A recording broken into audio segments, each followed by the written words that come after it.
What you are looking at is a web application generated by CodeStencil using the ASP.NET Razor Pages stencil.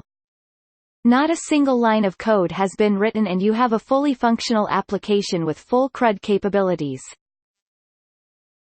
CodeStencil was able to generate the Razor pages for all the tables in the database, complete with full update capabilities on any data from any of the tables. Lookups have also been generated for foreign keys. Let us see how this is done.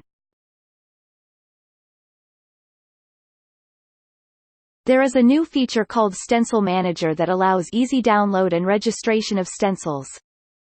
It shows you the stencils available online in the CodeStencil marketplace and will allow you to download and install which one you want. We will now proceed to install the ASP.NET Core Razor stencil. Registering stencils are so much easier now, and you have immediate access to stencils as soon as they are deployed to the marketplace. Once installed, you can see that it is available locally.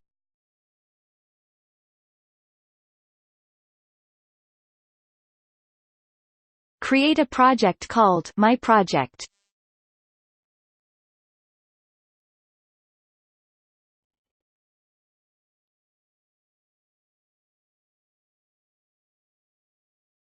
Select the ASP.NET Razor stencil as the stencil to use for this project.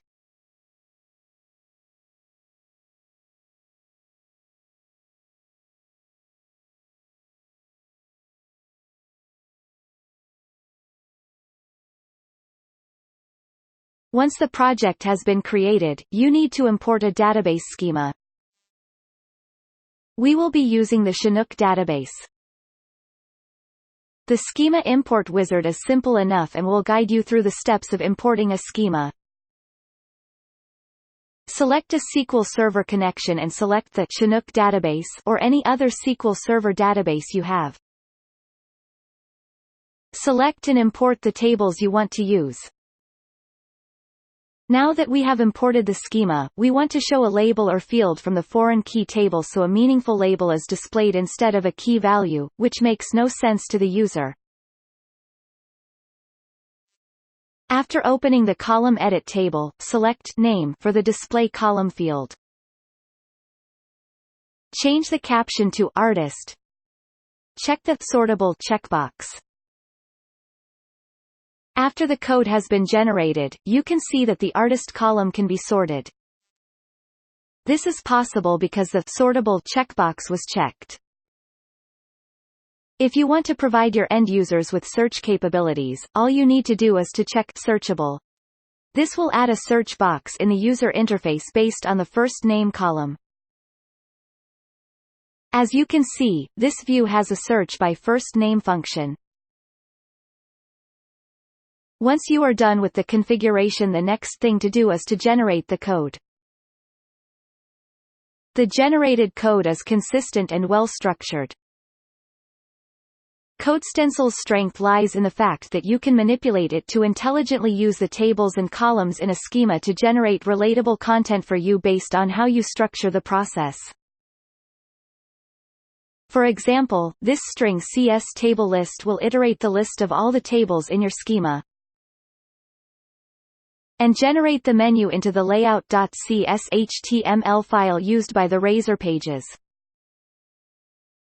And that is what you see as the menu.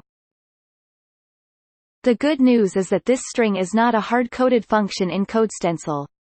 Rather, it is a link to a simple block of code written in C#. These bits of code are referred to as code nanites within the context of CodeStencil. The code you are seeing now is exactly what is triggered by the CS_table list.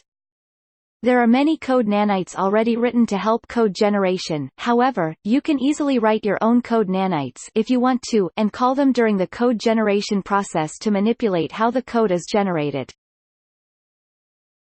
CodeStencil is not a black box because the code generation logic is not embedded in the application, rather, it is external and you have the flexibility of creating it yourself.